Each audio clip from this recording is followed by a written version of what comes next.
Hi guys, welcome to the second episode of the North Star podcast. I hope you guys liked the first episode with Himanshu. This time we have another exciting guest with us. Before we go there, we want to know कि आपको first episode कैसा लगा? What were your key takeaways? And what kind of guests do you want to listen to so that we can bring them for you from the next time, right? Gagan, I was also thinking कि हमें audience को बताना चाहिए कि कैसे हमारा podcast का नाम हमने नॉर्थ स्टार रखा. Correct. So, do you want to just put some light on it? Sure. So I think to begin with, given our keen interest in cricket, हम बहुत सारे cricket के around names सोच रहे थे technical terms, but then I think we settled for North Star because हमारा अभी जो हम भी कर रहे हैं, right, just like a side project, इसकी हमें सिर्फ ये पता है कि हम content create करना चाहते हैं, right? So that's our North Star metric. That's the North Star that we are sticking to. बाकी अंदर की चीजें सारी are up for they're fluid, right? वो हम discuss करके नई नई चीजें try कर रहे हैं. And this is like, and again, I think if you can just talk a bit about this is one of the things that we're going to do, right? And like, what is this series? And start in the upcoming weeks, we'll come up with more different kind of content under the North Star podcast. Definitely, yeah, absolutely. So that's the idea कि हमारी first series का नाम, that's why we have kept it Being Candid With, wherein we try to get some inside stories from hustlers who have done something in life in whatever terms we can say, and have achieved something out of it, or आगे भी they are impacting those mass audience per se, correct? That's the whole idea. And other podcasts we will be trying to experiment with new things, and let's see how it works out for us. So yeah, on that positive note, let's start with our session. I'll go straight away. We'll quickly introduce Swati Rao, who's with us. She's a ex-IIT Bombay, ex-MIT Sloan graduate, and she worked with Intel as a product manager earlier. Then she moved, after her MBA, she moved to Amazon, wherein she worked on Alexa. And recently she transitioned into a senior product manager role at Facebook. So hi Swati, what's up? So I think Gagan, I'll hand it over to Gagan. Because Gagan has had some interactions with Swati earlier, right? So Gagan, how do you get to meet such people, right? It's a dream for some people like me. So कैसे interaction होता है? Would you like to tell us? I think the answer is it's extremely 2020 in that sense, right? I think it's just social media and LinkedIn, right? I think Swati is pretty active on LinkedIn. I found her post on product management. And as you know, and as both of you know, I think I've mentioned it to Swati also in our brief interaction. I'm like deep into this audio as an interaction space. So she used to work at Alexa. She was Amazon Labs on Alexa. That's how I found her profile. There, I think she does this wonderful initiative where she mentors product managers, and you can set up 15 minutes of her time. I think I saw her profile at 2 p.m. in the day, and I set it up for 11:30 at night. I think just time zone differences, same day, and yeah, like at the night we were just interacting. I was telling her about what I'm interested in. I wanted to pick her brains. I told her that we're doing this podcast. Would she be kind enough to join us? She said yes, and here we are. So I think it's extremely 2020. Yeah. The way I reached out to her.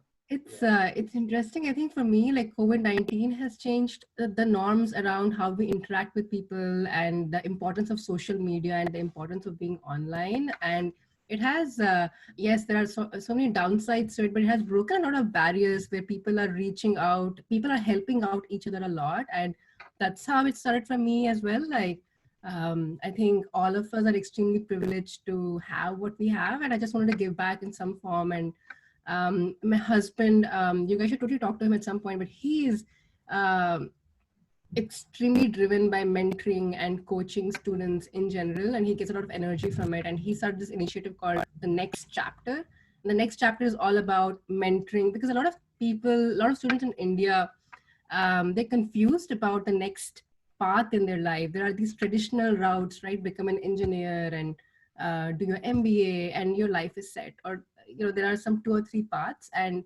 he took a very non-traditional path where he was at Nokia, hated his job.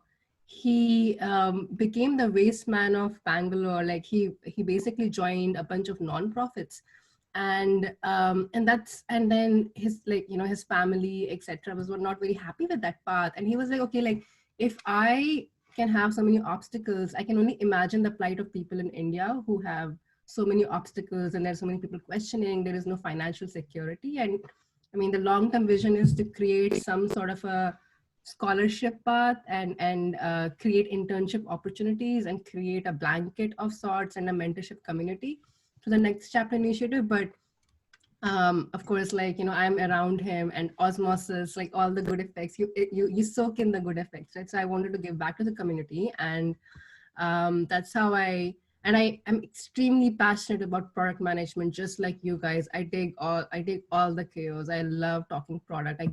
It just gives me the high and the energy. And um, I am frankly impressed, or like so amused by the excitement about PMing in Indian audience. Everyone wants to become a PM these days. It's exploded like there's no tomorrow, and it's been very interesting to just put myself out on LinkedIn and offer this help to people. I learn a lot by just having these conversations about what's going on in India. So it's been very insightful and very informative for me as well, just doing these conversations.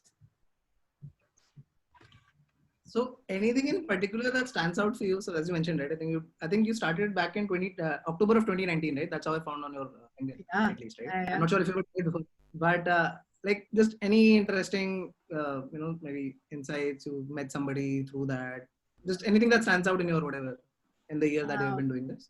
Yeah, I think I think firstly I have to say the diversity of people that I'm meeting through these conversations is amazing. For example, I think one of you is Gagan. I was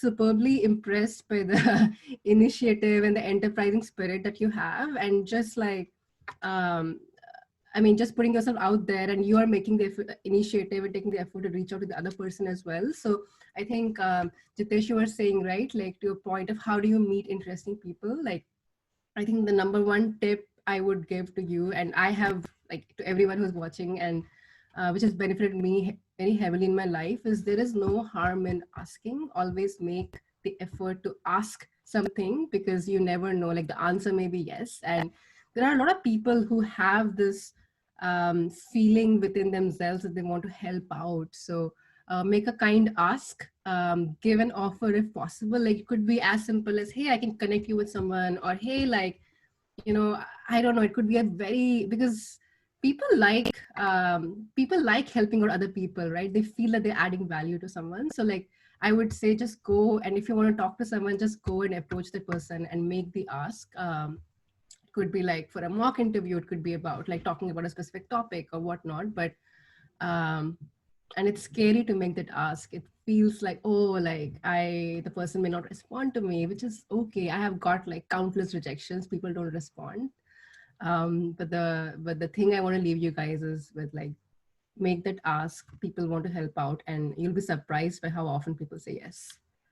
Yeah. And getting to your question of any interesting people I've met, I think like nothing particularly stands out to me other than the diversity of conversations, and how energizing it can be just to like talk to someone who's completely different, and you're just connecting with someone like who has a very different trajectory. And it's just meeting like great people. I think it's the energy and the diversity of perspectives that you get to embed yourself with on this journey that we're all in.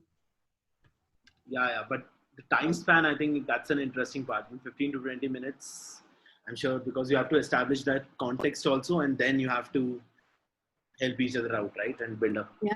On top. Yeah. That's a great question, Jitesh. So even though I set it up for 15 minutes, my conversations always go over, and there's always a follow-up of sorts. So I have to really experiment. I have to change the 15-minute timing. It's basically like my goal is to convey that, like, be very clear about your ask, and figure it out what you want, how I can help you today in this conversation. But I just get caught up in the conversations, and it always goes beyond 15 minutes, and there are follow-ups to that conversation. So I'll take that as ki Gagan, we can take that as a leeway. We can extend the session. You're not supposed to say this. If you- now it won't happen. It's like a birthday wish. Yeah. So actually just quick very tactical question. आप like एक हफ्ते में typically आप कितने बार like interact कर पाते हो with your full time job obviously, Yeah. your family life. Uh-huh. How do you manage? Absolutely. I think pehle, like I was on a break, Gagan, when we spoke, right? So I was working with Amazon, was about to start at Facebook. So I took a break of 1 month. So I definitely did 5 to 7 conversations per week, like one per day.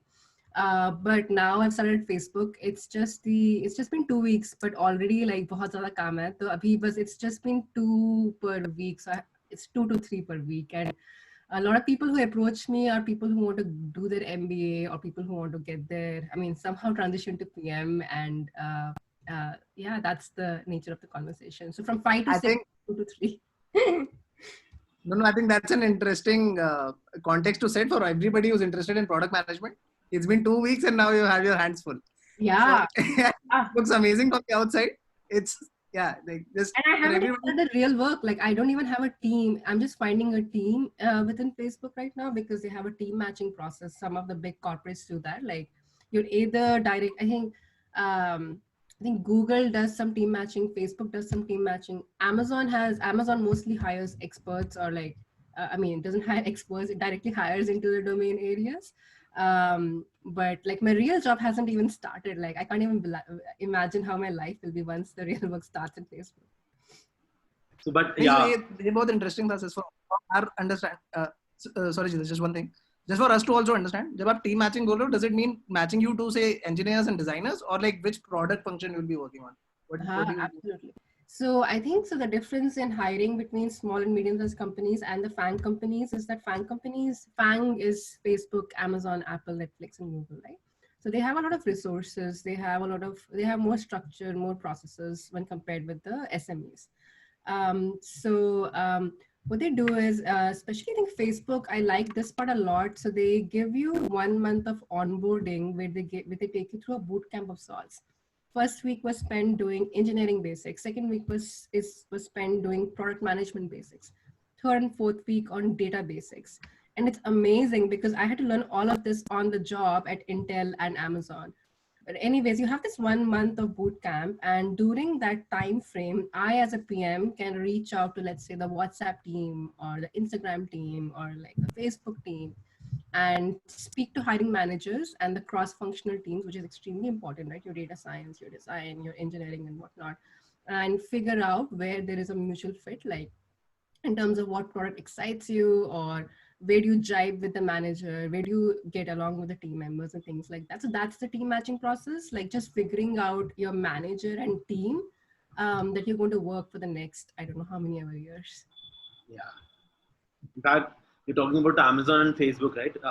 We have a listener, a friend of mine, Harshit Mehta, who's a tech evangelist at Topcoder. He maintains the whole Indian community for Topcoder. He had this question: what are the cultural differences between you have seen between Facebook and Amazon, and in fact Intel also, because these are like varied companies, right? Yeah. In different sectors. Yeah. So I think there are. So for every decision, for everything, you guys know it, there are pros and cons to everything, right? Like that's the universal truth. I mean, there's no universal truth, but that's that's how I fundamentally see there's both pluses and minuses to everything. So I think like something that very quickly stood out to me between Amazon and Facebook was the importance of writing long documents. So at Amazon, 6 pages is your bread and butter because that's how you write your vision. I think Jeff Bezos is pretty big on storytelling. Product management is all about storytelling, right? And I think Jeff Bezos believes that if you just make a slide and if you put 2-3 bullets, like it's the idea is there, but it's not clear to you. Only when you put it down in a doc and you have supporting data. I think it's a very interesting concept. It's called PR FAQ, press release and frequently asked questions. If you Google about it, you'll find out more about it. But it's the whole concept is, let's say you're launching a product in 2020, let's say 2021 in December. So you write a press release as if your product has launched, right? Like let's say TechCrunch, December 2021. UpGrad just announced a new extension for finding jobs for students. I don't know, something on those lines. So you write your vision out in the form of a press release, and then you have supporting questions like, oh, how will we get there? What's our strategy? Like, why should we do this? I don't know, all of those questions, right? Like so that really helps PMs get the clarity on the strategy as well as the execution. And now when I think about Facebook, I think Facebook is, okay, so there is the doc parting and doc writing part. And the second part is that PMs are extremely involved with engineering, with data science, with your design. For example, my QA and my engineers would always tag me, hey, what do you think about this? Things like that. So you are in the weeds. But as I'm getting trained on Facebook, I think my perspective is, yes, they, like, the number one, the doc writing culture is not there. I think there is, it's, so you're writing the docs at Amazon to facilitate decision making, right? Let's say there's a VP, there's a director who's reading the docs and who's saying, yes, I love your recommendation, go ahead, right? So it's a more top-down culture. And when I think about Facebook, it's more bottom-up culture.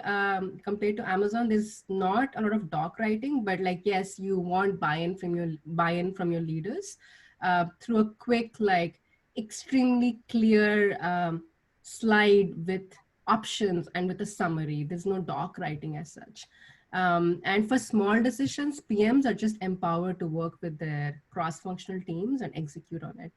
And the second part, like being in the weeds, I was telling you how in Amazon, I was in the weeds, but at Facebook, what I'm learning or hearing is that your counterparts they have a strong business/product sense. So you can completely lean in on them to execute their path. And as a PM, you're focusing mostly on the strategy, right? Like, for example, like, I want to climb Mount Everest, right? Is that the right goal? Should we be climbing Mount Everest or should we be climbing some mountain Annapurna ranges, right? Is that the right thing to do? Okay, how will we get there? Like, what's our plan? Like, how should we do like 10 like mini hikes before the planning? It's a strategy, and then you don't get involved in the weeds. It's very different nature of product management at the two companies. And this is just the impressions from the 2 weeks. There are more like nitty-gritty details, but on a high level, I think more top-down versus bottom-up, more doc writing, less doc writing, more in the weeds versus less in the weeds. Yeah. In fact, Yeah, I'm happy to like get into more details or like connect with your friend if he's interested in learning more. Sure, yeah. Actually, I wanted to call that out. I think that's one initiative Jitesh has taken from our last episode podcast. Was this that, you know, when we talk to people, I think once we tell them, right, this so-and-so person we're meeting, they also tend to have questions. So he went ahead and sourced a bunch. So we're trying to cover as many relevant ones. So yeah, shout out to everybody who's listening and actually giving us the questions. So we're just the mouthpiece for some of them. We'll keep calling them out. So I think that's a fantastic thing that came out on the first episode itself. I have one, right, live podcast. I mean, live conversation where you have people and you have to do polls too. Like, this is like the future of your podcast. Yeah. Could be. I think we've been. Yeah, we'll take that as a thing from the next time, I think. Yeah, we could. So, and my question is more to do with, I think you mentioned, right, you took a 1 month break. Yeah. Now this is right in the middle of a pandemic. Yes. And I think things are the way they are in the US. Yeah. I just wanted to understand, like, was this a planned affair or was this like an opportunity which came up you didn't want to miss? Like, what was your, how did this come about, especially in the context of a pandemic? And was it different or different was it? Just like what went behind this decision? Yeah. So I think it was very different for me, and pandemic did not impact me. The reason I'll tell you is, the reason behind that is, I had the offer in March itself. I was still debating whether to join or not. So basically, when I say I had offer in March, like my interview process started in November, December 2019. I had round one. I mean, we can talk more about the Facebook interviewing process, but it has 2 rounds, and round one in November, December, and round two in February. And in March beginning, I had the offer, and I was just sitting on it because I was really figuring out what I wanted to do next and why I'm leaving Amazon, because I really loved my product at Amazon. And coming to Facebook without knowing the team, as well as some of the negative PR, was just making me rethink my decisions a little bit. And I was just sitting on it for a little bit. So I didn't have to go through the pandemic, like let's say interviewing piece where it was all virtual, or it was me reaching out to it was Facebook recruiters reached out to me. I think they reached out to a lot of people. So that way, I think I did not feel the impact of pandemic as such, where I was actively applying to jobs. And maybe, I think you're trying to like get to that part, like how was it like virtual interviewing as well as the whole application process. Okay. So interesting that you mentioned that PR piece. Okay, and I think we were debating whether to ask you this question or not. Just extremely candidly, like you work at Facebook now, so we understand like the way you would want to answer this. But I think just being true to this podcast, and like we would want to ask this, right? I think Social Dilemma just came out, this Netflix documentary, or Have you guys watched it? I did. Jitesh is yet to watch it. I've strongly recommended he does. Strongly recommend. So, and actually, there's one interesting part there, right? I think the one of the persons who's featured there, I keep forgetting his name, but I think he was the one who started that, Humane Tech, some foundation about 5 years back. Yes, even I forgot his name, but a designer working at Google who was that was back in 2013 when they started with that, right? So I knew these folks from then. Then I saw, okay, you know what? I have seen this person before in one of those, TEDx, etc.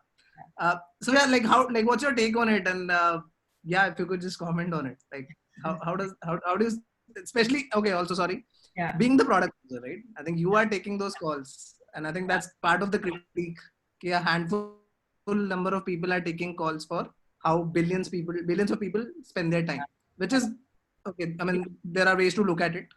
Just like, how do you see at it on a personal level? I think the power, I mean, the whole, like the prospect of working on a platform where billions of people are using a product is really like exciting. It's really powerful, and with great power comes responsibility, right? So I'm not like, I'll figure out like the frameworks and the decision-making values, like I'm yet to learn that part, like within the job itself. Like, but if you just ask for my perspective, I think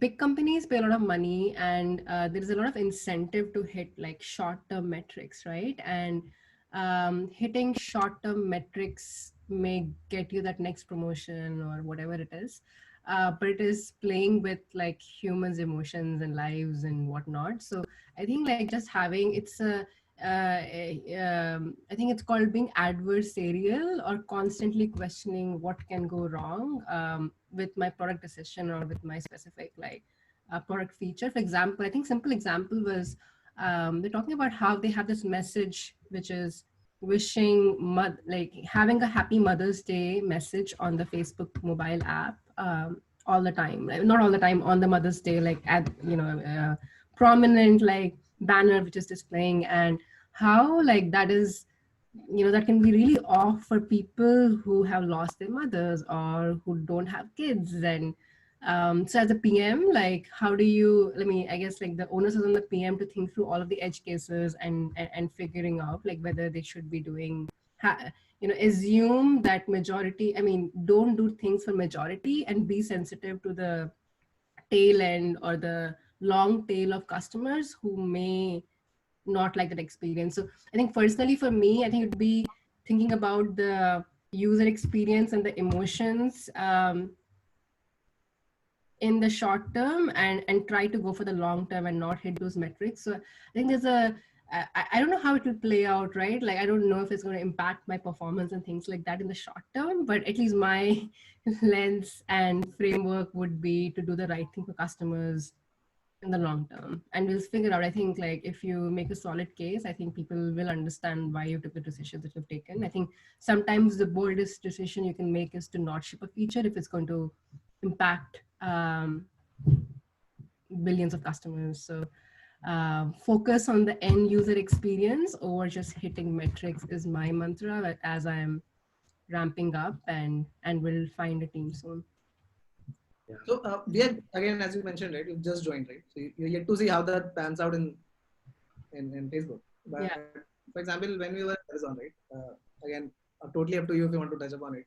But has there been a time where you clearly know, you know what, this is the company metric, this is the user metric, and Amazon is famous for Yeah. being user centric. Yeah. So we both have read a lot about it. But like, have there been ever conflicts where you are standing up, or maybe you want to do what Yeah. like is good for your product again?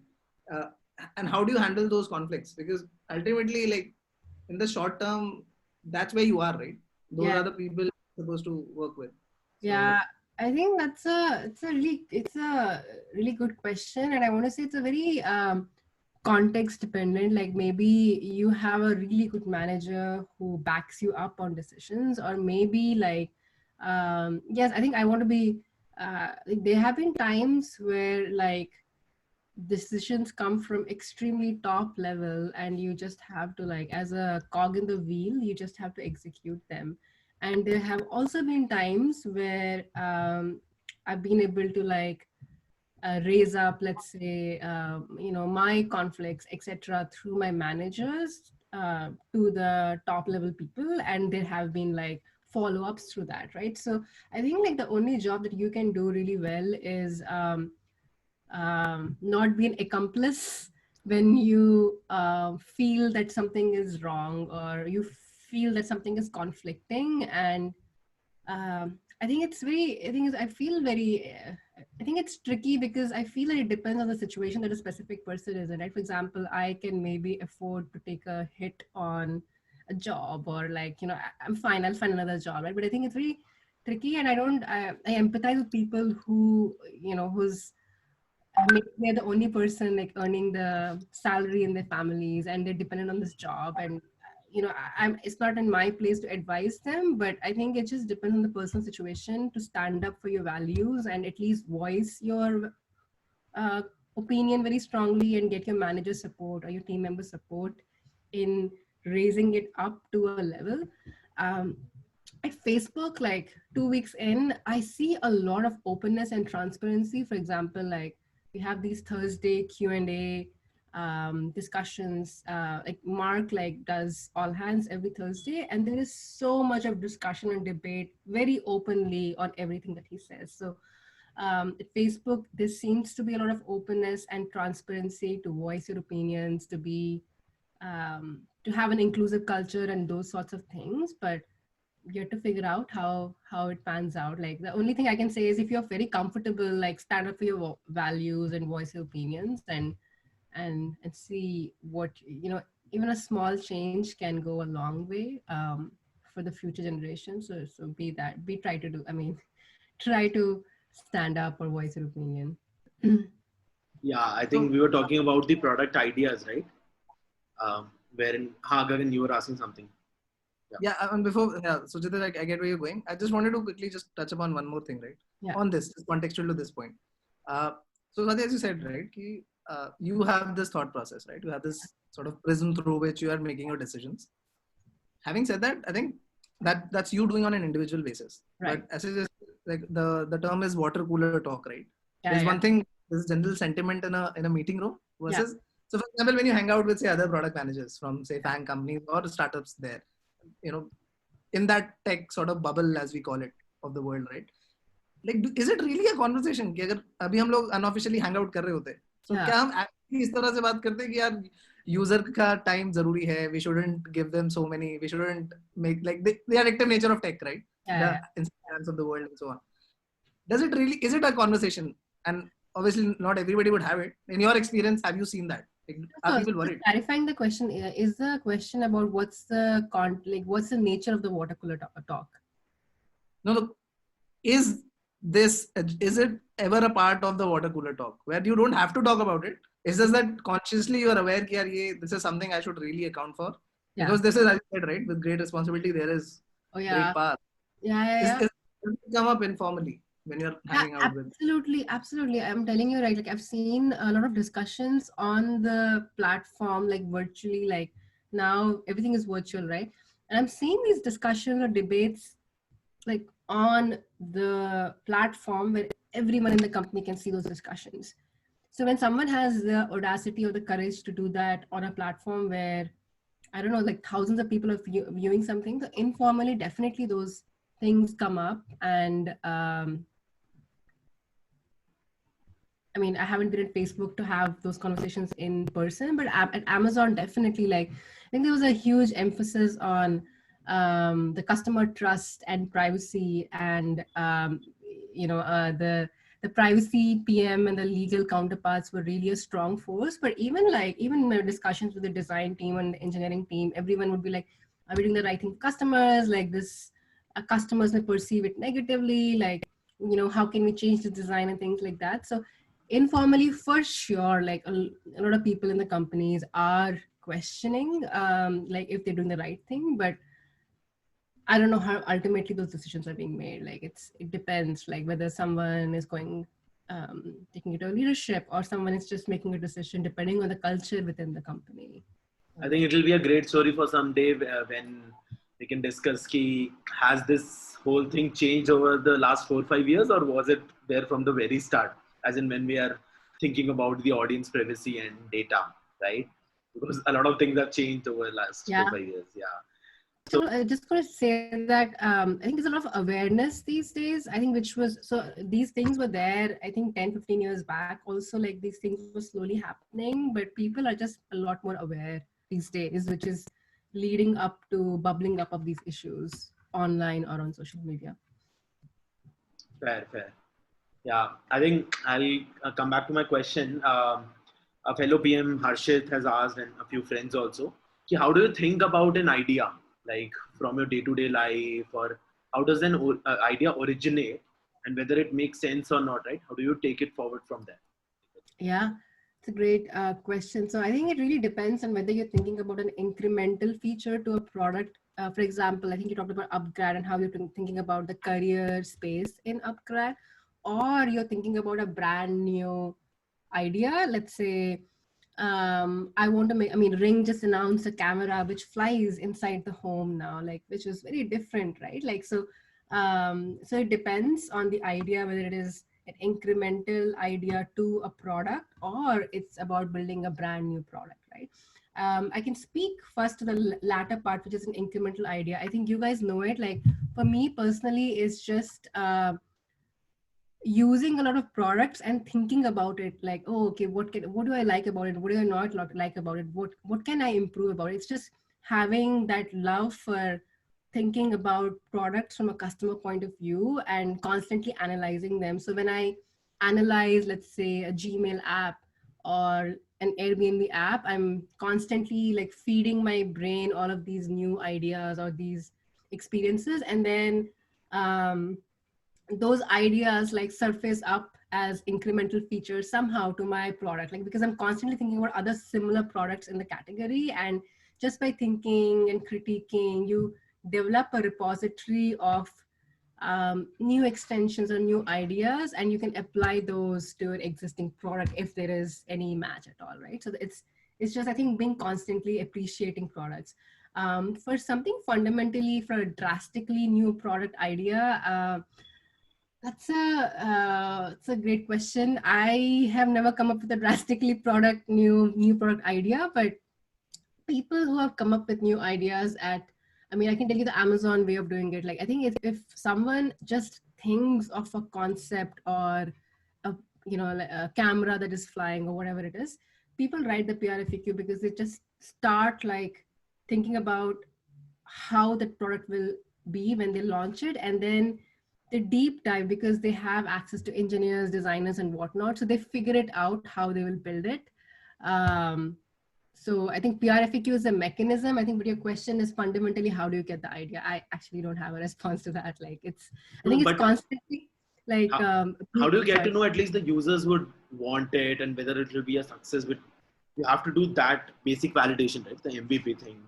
Absolutely. I think like personally, if you have a great startup idea or something like that. Like I have used a lot of Facebook groups to run surveys and quickly get some quant data, but quant data itself is not enough. So I always try to find people like my friends or someone on Facebook, someone on LinkedIn, just to chat up and get some like real feedback on the idea itself, and um, get initial customer assessment / validation on an idea. I cannot emphasize the importance of that, because a lot of times people build something which is not at all useful to customers.